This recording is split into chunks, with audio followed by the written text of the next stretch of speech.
ખાંભા તાલુકાના ડેડાણ ગામ GSCL foundation Victor દ્વારા નિઃશુલ્ક પશુ સારવાર કેમ્પનું આયોજન કરવામાં આવ્યું. ખાંભા તાલુકાના ડેડાણ ગામમાં જીસીએલ ફાઉન્ડેશન વિક્ટર દ્વારા નિઃશુલ્ક પશુ સારવાર કેમ્પનું આયોજન કરાયું હતું. જીસીએલ ફાઉન્ડેશન વિક્ટર દ્વારા ડેડાણ ગામે પશુ સારવાર કેમ્પનું આયોજન કરવામાં આવ્યું હતું. પશુ સર્જન દ્વારા પશુઓને લગતી તમામ સારવાર દવાઓ આપવામાં આવી હતી. આ તકે જીસીએલ ફાઉન્ડેશનના રમેશભાઈ મકવાણા, ડોક્ટર રવિભાઈ સોલંકી, જીવાભાઈ મોરી, લક્ષ્મણભાઈ તેમજ સહિતના ડેડાણ ગામના દરબાર મહેશભાઈ કોટીલા તેમજ ભૂપતભાઈ કોટીલા, સરપંચ લાડકભાઈ તેમજ પૂર્વ સરપંચ નટુભાઈ રાઠોડ સહિતના આગેવાનોએ આ કેમ્પ સાથે રહી પશુઓની સારવાર કરાવી હતી.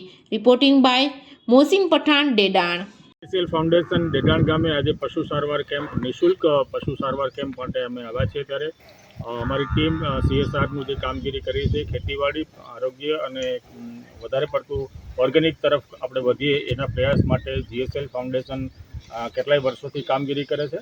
આજે નિઃશુલ્ક રીતે પશુની સારવાર માટે ડૉક્ટર અને અમારી ટીમ ગામના જેટલા પણ પશુ ધન છે એની સારી ઉપજાઉ પશુ નીકળે, એની કોઈ નાની મોટી બીમારી હોય એની સારવાર થાય, એના માટે આજે ગામના આગેવાનો સાથે અને મંદિરના ટ્રસ્ટીઓ સાથે રહીને આપણે ડેડાણ ગામે પશુ સારવાર કેમ્પ આયોજિત કરીએ છીએ.